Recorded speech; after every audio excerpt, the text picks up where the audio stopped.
자, 이번 시간에는 지구와 생명의 화학 반응에 대해서 배워보겠습니다.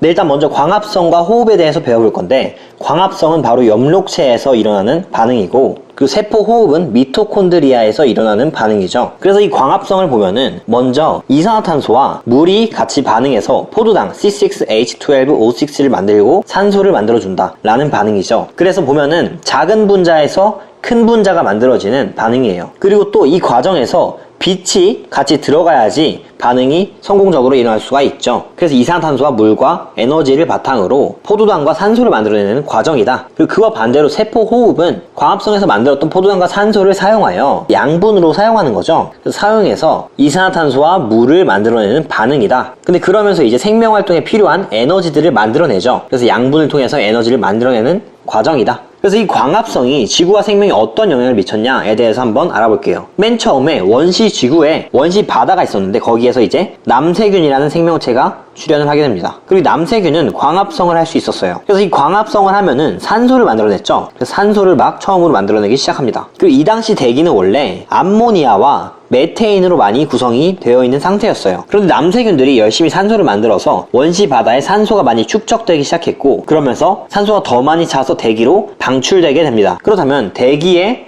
조성을 변화시켰겠죠. 네, 그래서 이 대기 조성 변화는 산소로 호흡하는 생물이 등장하는 것을 가능하게 해줬고, 또 오존층을 형성하게 만들어줬습니다. 오존층은 어떻게 만들어졌냐면은 산소와 자외선이 어떻게 화학 반응을 통해서 오존이 형성됐고, 그리고 이 오존들이 많이 쌓이게 돼서 오존층이 형성이 된 거죠. 근데 이 오존층의 역할은 뭐였죠? 바로 자외선을 차단하는 역할이었어요. 원래 육상에는 자외선이 너무너무 많이 들어와서 생물이 살 수 없는 환경이었는데, 이제 자외선이 차단되기 시작하니까 육상에도 생물이 생기기 시작한 거죠. 그래서 이 광합성 때문에 모든 생물이 생길 수 있었다라는 거죠. 다음 페이지 넘어갈게요.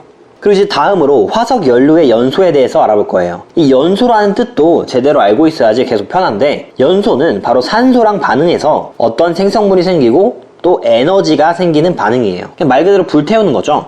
불태우는데 불태울 때 필요한 게 바로 산소다. 그리고 그때 에너지가 많이 방출이 된다라는 거예요. 그래서 이제 화석 연료에 대해서 자세히 알아볼게요. 화석 연료는 일단 주성분이 탄소와 수소로 이루어져 있고, 화석 연료의 예시로는 석탄과 석유가 있어요. 그래서 이 화석 연료는 지질 시대에 살고 있던 생물이 죽어서 땅에 묻히고 오랜 시간에 걸쳐서 이제 생성이 됐다라는 거죠. 반응식을 봐보면은, 그래서 탄소와 수소로 이루어진 화석 연료가 산소랑 반응해서 이산화탄소와 물을 만들었다. 그리고 에너지를 만들어줬다라는 거죠. 그래서 연료를 통해서 에너지를 만들어준 거예요. 그리고 이 과정에서 산소가 들어갔고 이산화탄소와 물이 나왔다라는 거죠. 그래서 이 화석 연료는 인류의 발전에 어떤 영향을 미쳤냐에 대해서 보면은 18세기에는 석탄이 많은 역할을 했는데 바로 증기기관의 연료로 사용이 됐다. 산업혁명에 기여를 했다. 19세기에는 석유가 많이 이용이 돼서 교통수단과 주택산업 등의 에너지원으로 이용이 됐다라는 거예요. 이제 다음 페이지로 넘어갈게요.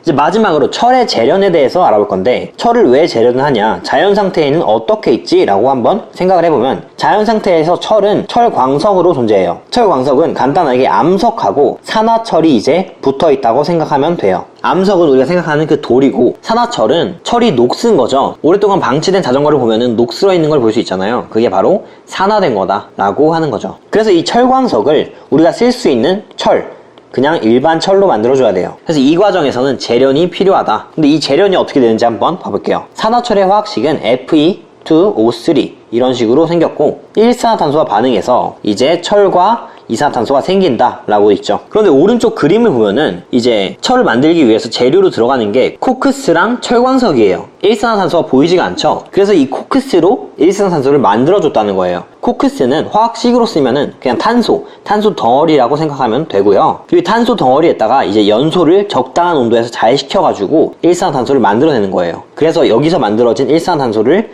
사용을 했다라는 거죠. 그래서 산화철에다가 일산화탄소를 가해서 철과 이산화탄소를 만들어냈다. 철로 이렇게 재련에 성공하게 됐죠. 그래서 이 철의 재련은 인류에 어떤 발전을 미쳤냐, 일단 첫 번째로 철기 시대를 통해서 문명을 발전시켰고, 철로 이제 선로를 만들었죠. 산업혁명에 많이 기여를 해줬다까지 알아주면 좋을 것 같아요. 그래서 이번 시간에는 광합성과 호흡, 그리고 화석연료의 연소, 그리고 철의 재련까지 배워봤는데, 이 모든 과정에는 바로 공통점이 있었어요. 바로 산소가 관여했다는 거예요. 그런데 이제 산소를 관여하는 반응을 이제 산화환원 반응이라고 부를 거예요. 그래서 이 모든 과정들은 다 산화환원 반응이다 라고 할 수 있죠. 그래서 이제 앞으로 이제 산화환원 반응에 대해서 배워볼 거고, 영상이 유익하셨다면 구독 눌러주시고 좋아요 눌러주시면 감사하겠습니다.